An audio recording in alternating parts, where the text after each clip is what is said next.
continue our celebration of gaming's classic franchises on this episode of Downloadable Content. While we talked about The Legend of Zelda and Dragon Quest in the last episode, this episode will center on two more long-standing franchises, also with their origins on Nintendo. 25 years ago, we saw the release of Metroid, which would become notable for having one of the biggest plot reveals in the history of gaming, the first well-known badass female character we've come to love as Samus. 30 years ago, Miyamoto would bring us a princess-stealing ape known as Donkey Kong, and in doing so, also give gaming a character that would transcend Nintendo itself and become the industry's most popular icon. Metroid and Donkey Kong coming up next on Downloadable Content.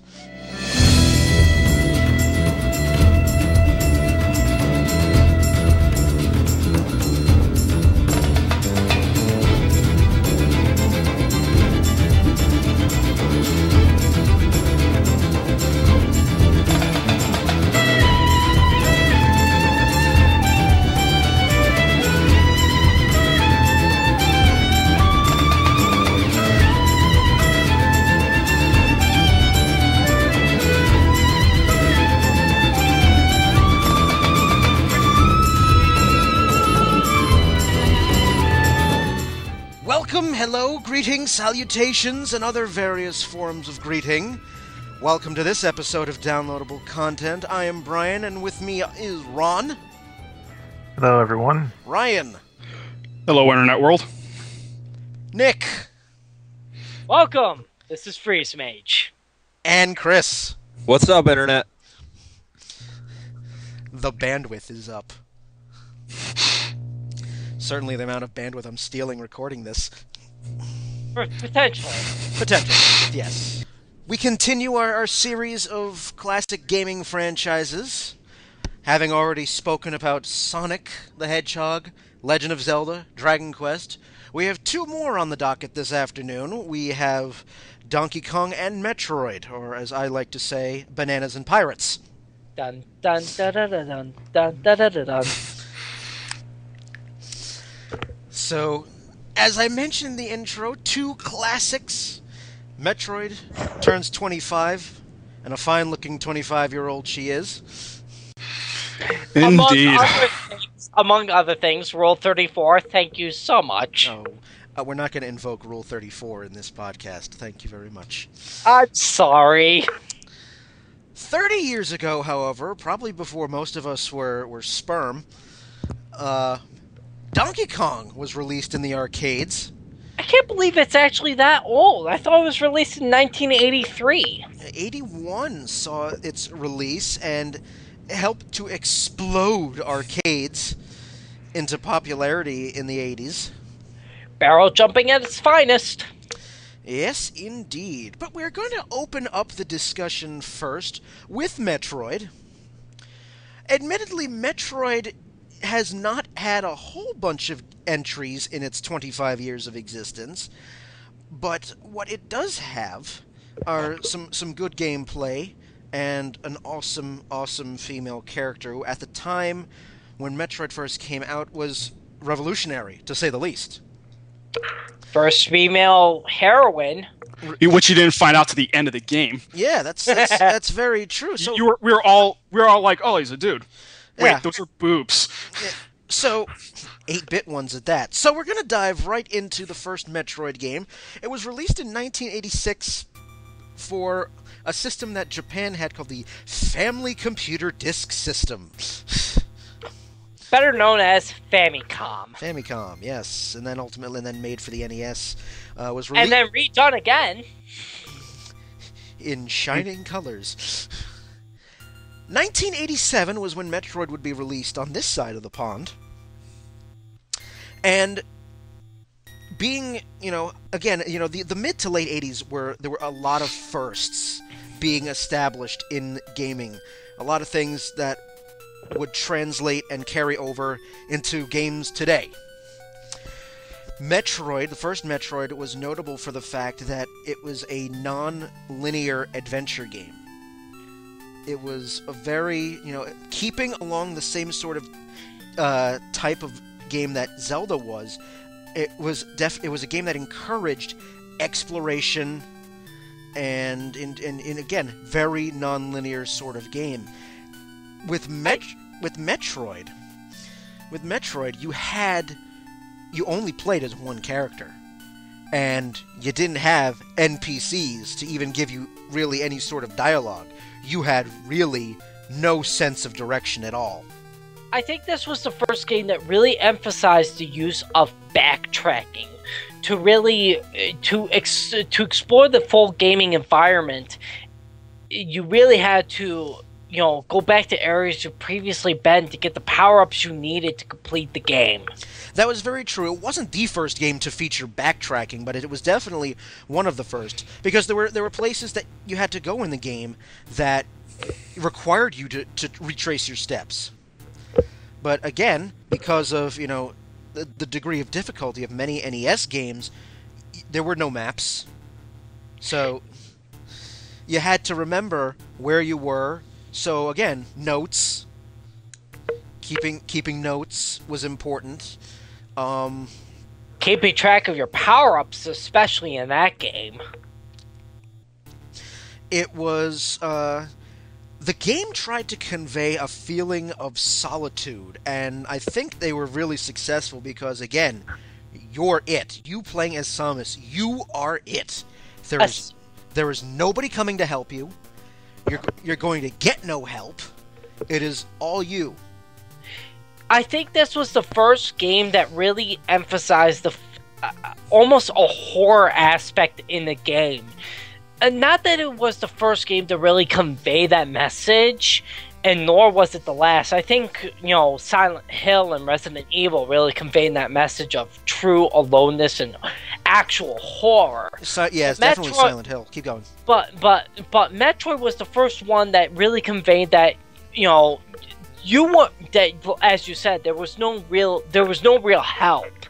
That you were really just the lone gunman, or gunwoman, as we would say, upon a deserted planet full of hostiles, and your objective is to eliminate. And the main thing, too, is that there is no story conveyed in the game either. If you want any of the actual story, you had to read the instruction book to find out that you were sent to this planet to kill these hostile alien life forms that would absorb energy from a target, killing the target in the process, and get bigger and stronger as they absorb more and more energy. And you were sent here because you're the only one that had the tools necessary or available to do anything about it. Yeah, it's not like there was any actual text in the game either. There really wasn't. No, it was all action conveyed. Not that it was a bad thing, though. No, it really wasn't. This was, again, you had to really figure things out in this game because, again, you had no help. You relied on you and you alone. And, as we talked about in the last episode, how music was important. The soundtrack for Metroid, it was a minimal soundtrack at best. There were definitely periods of the game where it was just silent. Wasn't Koji Kondo the music composer for this game, though? I'm pretty sure he was. It wouldn't surprise me if he was. He was Nintendo's stock composer.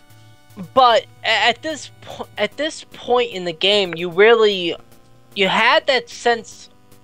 You had that sense of you were kind of like the sheriff in this planet, of trying to set the rights of what was wrong on this on the planet Zebes.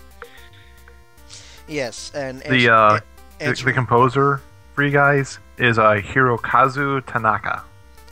Okay. Okay. Thank you, Stats Junior. But yes, it was the soundtrack. Games like Zelda and Dragon Warrior and Sonic, they all had very upbeat sort of soundtracks. This game did not. But that was a good thing when you were trying to project that you are the lone gunman, yes. In this game. And I think that it was even more enhanced in the remake in 2004 called Metroid Zero Mission. Yeah, it's... Again, the intent was to create a feeling of desperation and solitude, and I think, by and large, it was very, very successful. Also, Metroid was one of the first games to have multiple endings. It actually, this game was a popular candidate for speedrunning. It was. Yeah. Because how long it took you to beat the game determined your ending. I'm not sure. I know this was a factor in later Metroids, but I'm not sure about the first one. Did item completion rate factor the ending? I don't. Or was it purely speed? Not. I don't It think was so. purely based on speed. Yeah, Okay. I don't think the cartridges had that capability at that point. I know Zero Mission, which was the remake of 2004. I know the completion rate was a factor, but I did not know that of the 1986 original release. So, thanks for the clarification. All right. Not a problem. Chris, did you play Metroid at all when you were a kid? Metroid, I played a little bit, like, Super Metroid was the game that I played the most. It was for the Super Nintendo. Right, and that's only and I only played that after I played Castlevania Symphony of the Night, because Ooh, classic. everybody was like, oh, if you liked Castlevania Symphony of the Night, you gotta go play Super Metroid, because it's basically the same game, just you're in a power suit. And hence the concept of Metroidvania, which is a very encompassing project of Metroid and Castlevania games, because they both encompass the same thing. Yeah, they do. But I remember when I was really little, the first time, like, at my cousin's house, because he liked Metroid, and it was on the NES, and it was Metroid 1, and he finally got to the end, and he was like, I can't play this game anymore. I was like, why? And he's like, because I was playing a chick the entire time. And I was like, He was one of those people. Probably Okay. like 4. And he was Sexist. Oh, Right? that was one of the, and that was, and I was gonna get to that. This game spawned one of the biggest plot reveals of gaming as a whole. In history. It's the fact that you went through this entire game blowing shit up and getting through, only to find out that you've been playing as a girl this entire time, was really, really revolutionary. It was great. And the best part is, it shouldn't have been a surprise, because if you've read the instruction manual, you would have found out that Samus was a girl. Yeah, like, was I the only one who saw Samus and go, oh, that's a girl's name? Was I the only one who thought that? Probably. I thought it was a sci-fi name when I first played it. Well, keep in mind, I mean, video games then, even so today, but not as much, it was largely, male-oriented, so it wouldn't, the fact that Samus was female probably went largely unnoticed until the end of Metroid, in which many gamers went, huh? I was very impressed at how about the endings, as you were saying, that the game rewarded you on how fast you completed the game. That if you completed it in the fastest possible time, there were 5 possible endings of the original Metroid, and the last one was Samus in basically best in her bikini, which 8-bit bikini, not very titillating, but okay to you, baby, but I like my still images of females to be a little bit more fleshed out, but Rule 34 for the win. well, again, enough with this Rule 34. Otherwise, I will mute you. The original Metroid also featured, in terms of it didn't really have a saving system. It used the password system, which in 1986 was still a very new concept. How many of us had pages and pages of passwords? I had pages and pages and the strategy guide. Wasn't there a few passwords that gave a whole bunch of cheats? If I recall correctly, it was Justin Bailey, if I'm not mistaken. That's one of them. That's where you start off as Samus outside of her power suit with a handful of upgrades. Right. Okay, I am thinking of the correct one then. And all of them were it was all underscored, wasn't it? It was Justin Bailey at the top, and then beneath all the letters was just all like dashes. Something like that. Yeah, okay, I think I am getting this right. Alright. So, for the time, it was a successful game. It was very, very successful.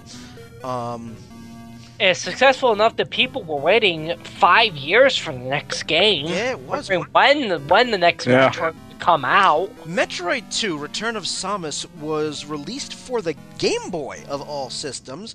It came out in 1990. It came out in the U.S. first. It came out in 91. It came out in 92 in Japan. For the most part, a pretty good game in my opinion. It was a decent game. It was not quite as critically acclaimed as the first, probably because of the limitations of the Game Boy.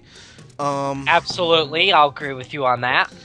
The series retained many of the features from the first game, including the non-linear style of play, and it also starts to establish a bit of plot leading into Super Metroid. What was also interesting about Metroid 2 was, because of the fact that it was all black and white graphics, that you couldn't tell the difference between the regular suit and the various suit. So at this point, they had to make some sort of distinction. So they added the shoulder pads. Yes, and that became a staple ever since. Mm-hmm. Yep. Also, Spider Ball for the win. I gotta agree with you there. It's getting those power-ups a lot easier. It was the first in the series to actually have a save function. I mean, by this time, 1991, we are battery-backed save cartridges were becoming more and more the thing, and would keep remaining so until the invention of the memory card. Which, by that point, Game Boy, that was critical, because you have a password system for that. Oh my god, I think we'd shoot ourselves. But as I said, it wasn't quite as critically acclaimed. I mean, I guess a lot of people... I mean, I guess, as I said, limitations of the Game Boy, plus, because it retained many of the same elements as the first game, some people probably might have seen this as starting to get a little old. Especially given that you had 5 years between the first and the second game. Not to say that it was a bad game. It wasn't. It was just not as successful. Okay, I'll give you that. It was still, received pretty well. It just wasn't as successful as the first. And it makes a lot more sense if you play that game before you started the third game in the series, and probably the most popular, Super Metroid. Yes, Super Metroid, moving on to the Super Nintendo now, was released in 1994 worldwide. Super Metroid was released on the Super Nintendo in 1994. We now have some new elements. Super Nintendo, obviously. Nintendo's going to try to take advantage of the better hardware. We can now have Samus firing in all directions while moving. This was widely considered to be the best Metroid of all, just because of the weapons you gain. This was the first one that really took from the NES and the Game Boy and kind of conveyed it into one core Samus. They added the gravity suits, which was a boon. Agreed. This game, oddly enough, did better in the U.S. than it did in Japan. No surprise.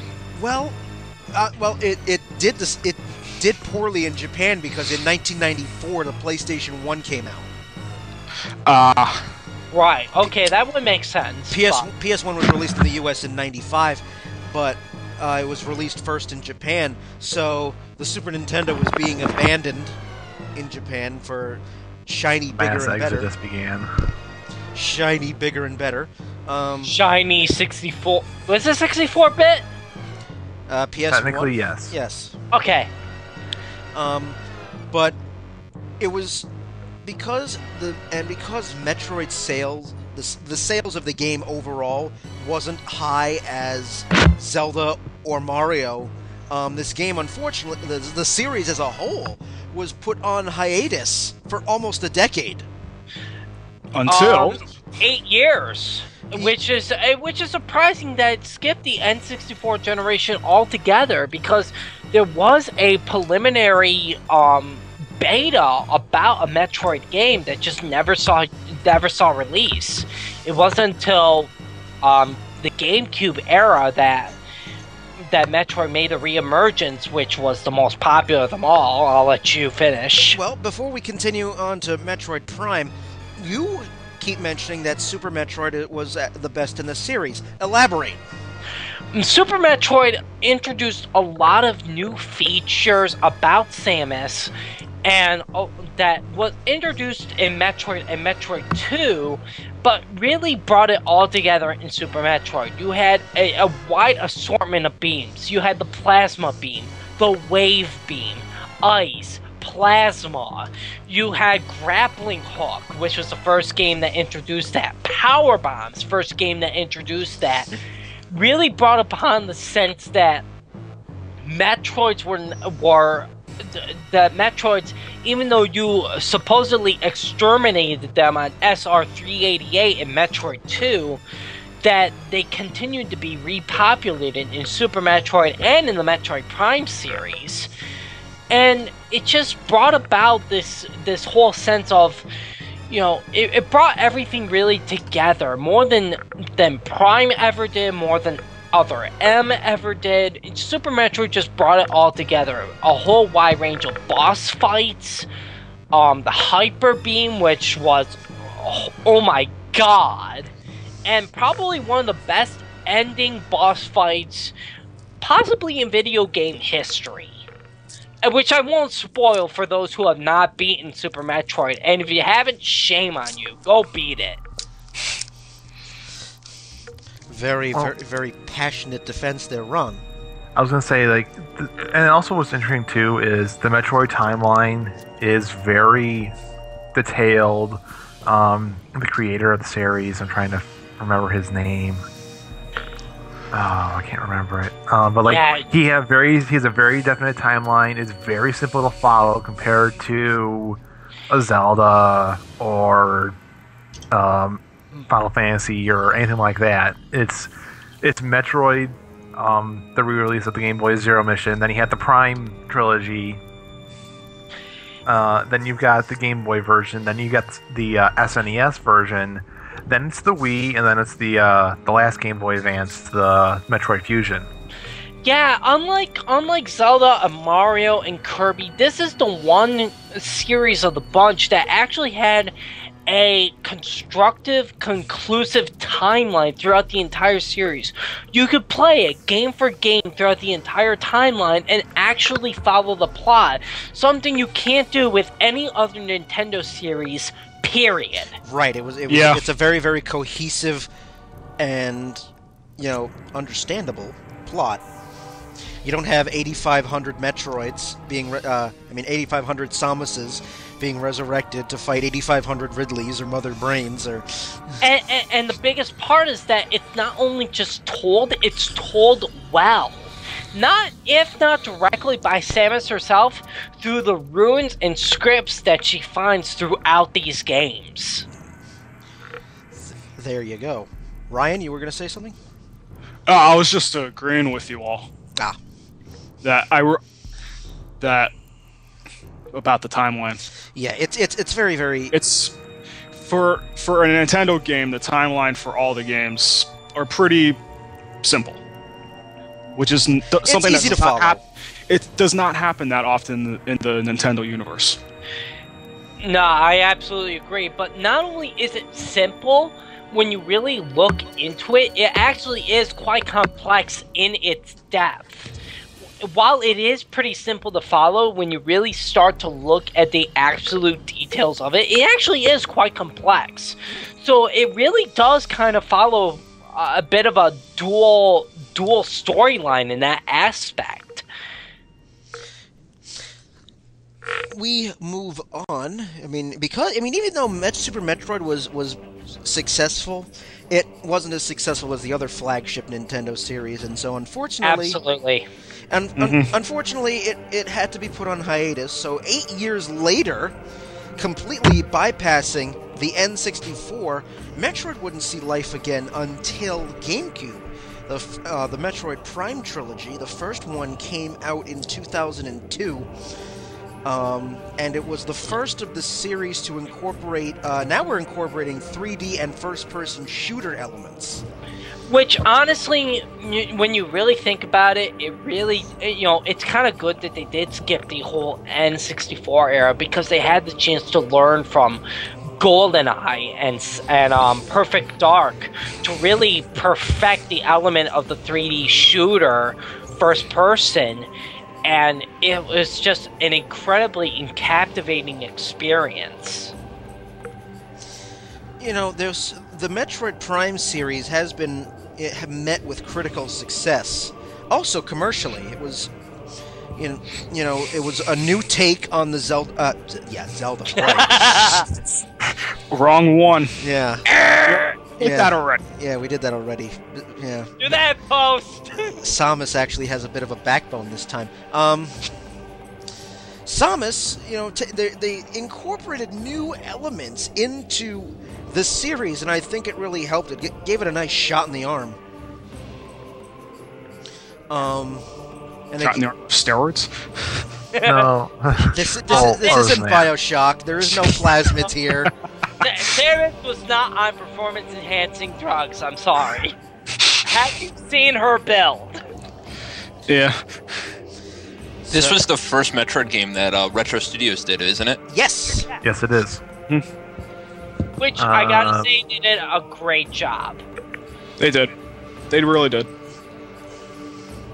Because I know they did. I know that Nintendo, I think it was after this was when they started feeling more comfortable handing their stuff to Retro Studios, which is why we got Donkey Kong Country Returns and stuff like that.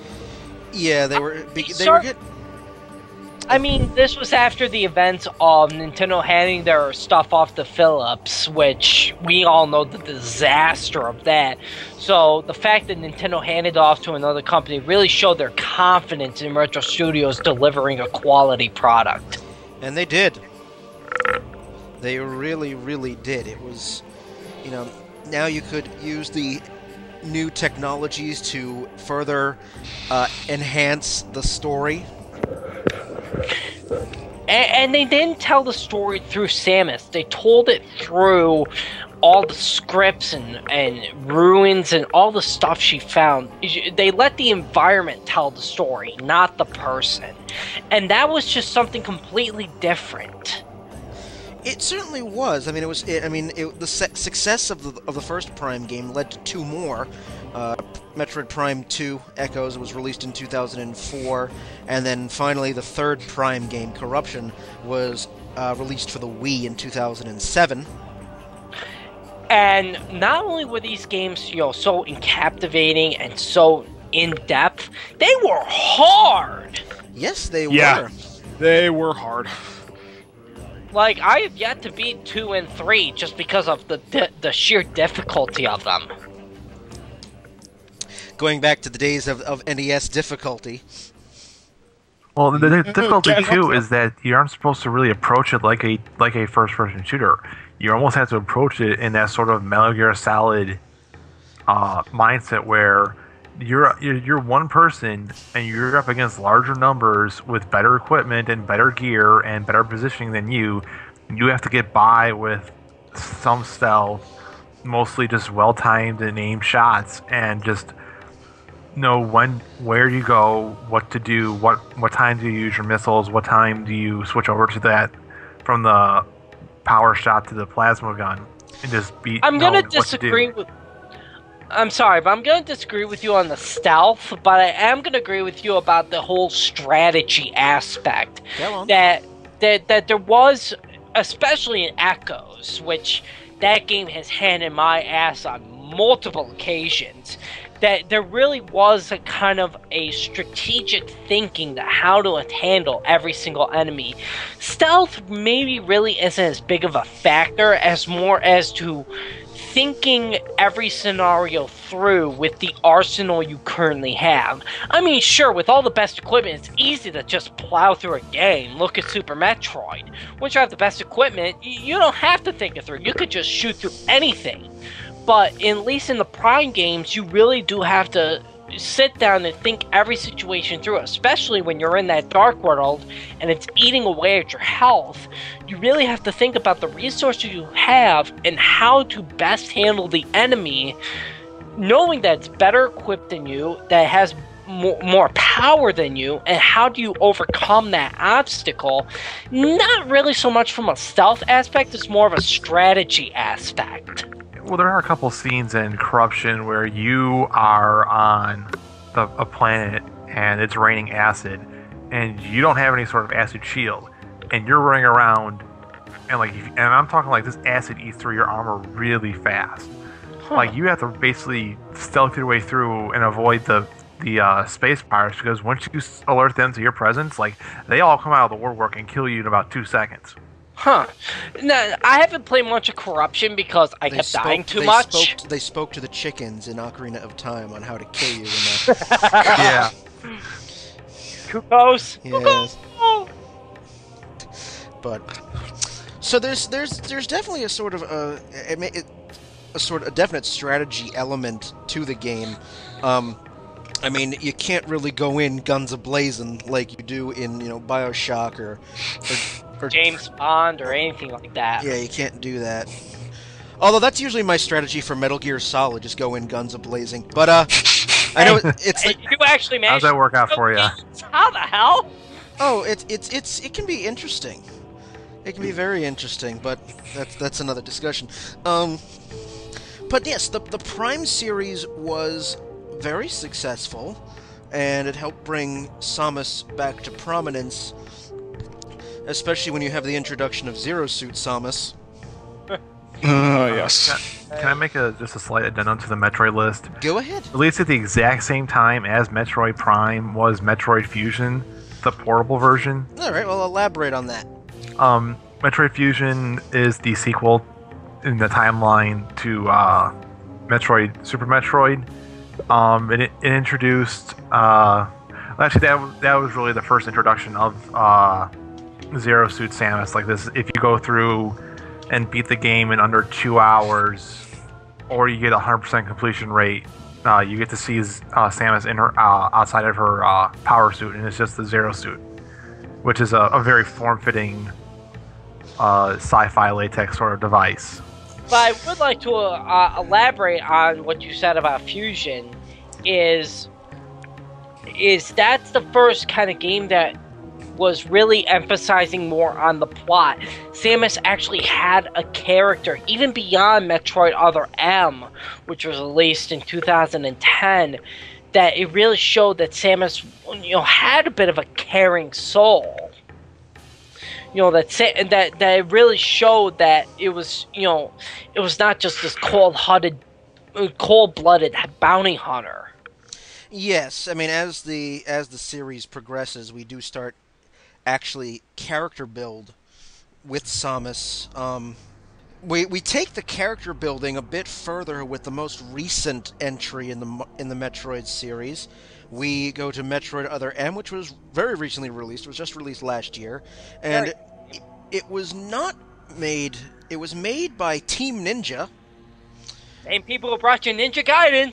Amen. That's Hawaii. Yes, Miyamoto was impressed with what Team Ninja did with Ninja Gaiden, so he let Samus fool around with them, and the game had mostly positive reviews. However, what I remember most about this game was the fact that it actually got backlash by fans of Metroid because they felt that Team Ninja took Samus out of character.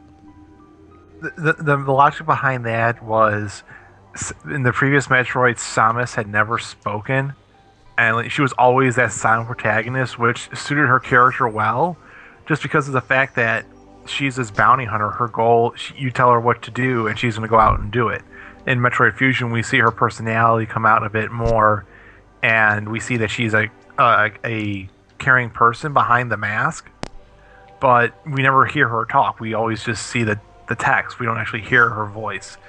Part of the backlash was because she talked, and it's this very sort of, I don't want to say bimbo-ish, but it's a very high-pitched voice, which people find terrible voice acting. Yeah. And the main reason too is because they felt it was a bit neutered. They neutered her a bit because she's in other M. She kind of takes a back seat and takes orders from the commander. Oh, what's his name? Adam Thank Malkovich. you. Adam Malkovich, who we find out through the story is that was her commanding officer before she got the power suit, but and it just didn't really seem to fit her because why would she go? She left the military and left him. Why would she become this neutered girl again? Well, yeah, I mean that was part of the backlash. I mean, there were some reviewers even going so far as to say that Team Ninja,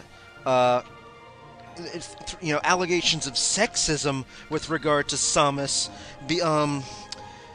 One such reviewer on the channel G4 said that she cannot possibly wield the amount of power she possesses unless directed to by a man, which, admittedly, with what we've grown up with Samus being this, strong, independent, bounty hunter, this very strong, independent woman, suddenly, having to take orders from a guy? Yeah, it definitely got some backlash, and rightfully so. Why is she now subservient to a male? I think. Sorry, go ahead.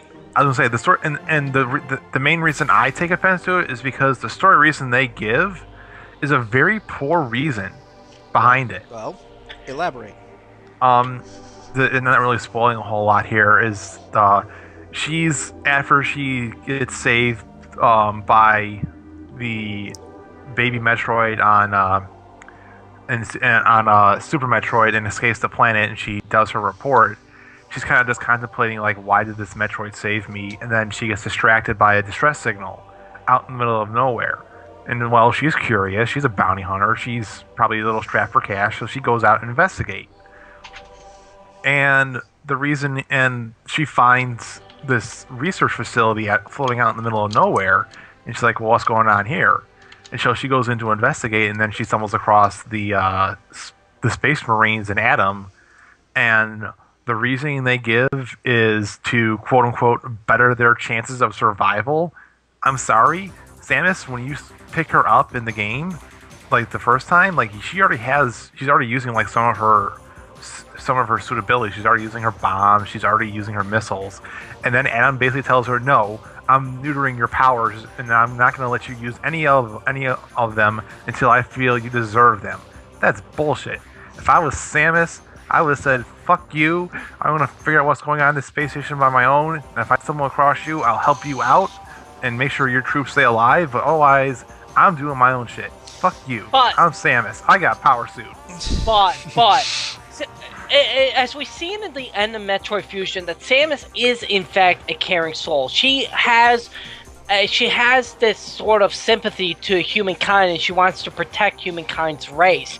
And seeing as she has worked with these people in the past as a galactic officer, as a police force basically, she has an understanding that the weapons she can use can harm them, so she doesn't dare use them for the fact of she wants to protect those close to her.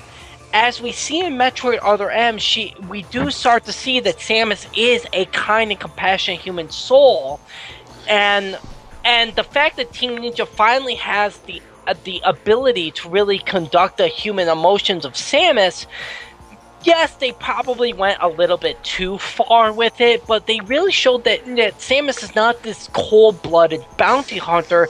They showed that she is a human being like everyone else, and she just wants to protect. She just wants to protect the ones she loves. Being kind and good-natured is one thing, but totally neutering her of her abilities? Yeah. Well, one, this is the part of game balance, I'm willing to overlook that because, again, neutering her abilities for the sake of protecting lives. That's ultimately what it comes down to. I'm okay with Team Ninja overplaying Samus as kind of a fragile human being, because this is the first time we actually get to look into Samus Aran, the person, not Samus Aran, the bounty hunter. Well, I have mixed views. I mean, you can be kind-hearted and good-natured, but you don't have to make sure she she kind of is a bit she comes across as a bit immature. She's got daddy issues. And that was a lot of the backlash was why are you giving her daddy issues? If anything, she shouldn't have any daddy issues because she saw her parents get killed in front of her eyes. So, come on, wouldn't that be a traumatic experience for everyone? Maybe this is a bit of an unreasonable example, but look at Bruce Wayne. Watching his parents get killed in front of him, what does he do about it? He becomes Batman. That's what he does. He takes vengeance, and that's what Samus does. Exactly. Yeah, isn't that what she does? But doesn't she have emotions like everyone else? Doesn't she feel the pain every night of realizing that she's, she has to somehow bottle these emotions for the sake of her mission? Well, we'll call her up and ask, and Damn it, Brian! We'll call her up and ask, and and we'll sit her down, we'll lay her down in a nice psychiatrist chair, and you'll tell me your problem. And you have issues. But that's just the ultimate point I'm saying is Team Ninja finally has the chance to break into Samus's mold and show her as a person, and not just this cold-blooded machine as she is on the outside. And, okay, so they did take it a little too far, and I'll admit that. But, for all things considered, it could have been a hell of a lot worse.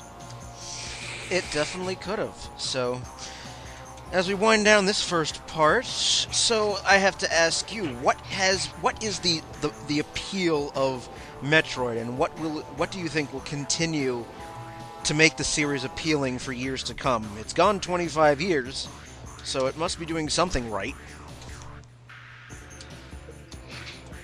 I would say it needs to keep that platforming, action, adventure theme going. I don't know where they're going to take it because of the fact that all the Metroids are, for lack of a better term, extinct. They can't really explore Ganko in between the timelines when the Metroids are still alive either, just because they kind of just filled all that out just now with the Prime series and Metroid Other M. So you feel that the story might be coming to an end? Yeah, I think the story actually. I don't know if Metroid Other M might be the last Metroid game, just because of the fact that they ended the story in Fusion, and they never really hinted at where it would go next. From what I have heard, Ron, to elaborate on your point, is that the next Metroid game they are doing is actually a full-on reboot. So, oh God. So that is what I've heard. There is no confirmation on that, but that is what I've been hearing in the rumor mill.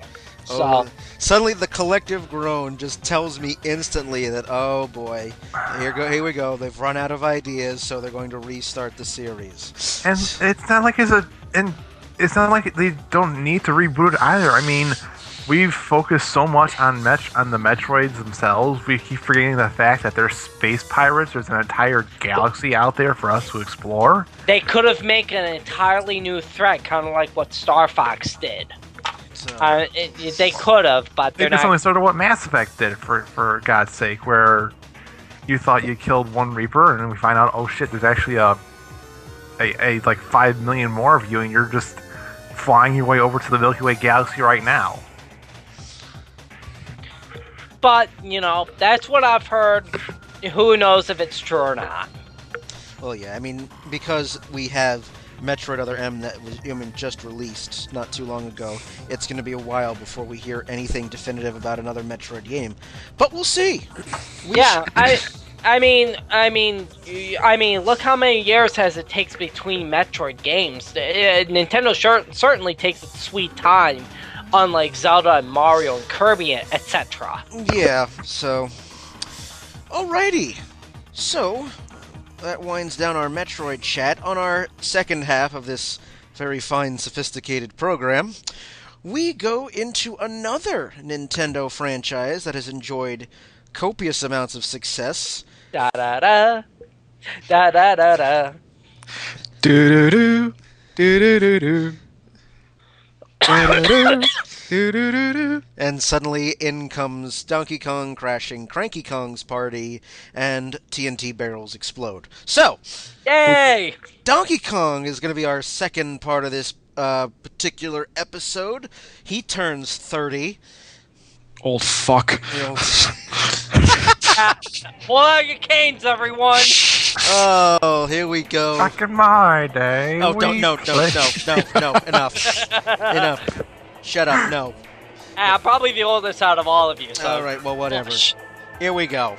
We'll be back on the second half of this episode. It is all Donkey Kong after this. We'll be back.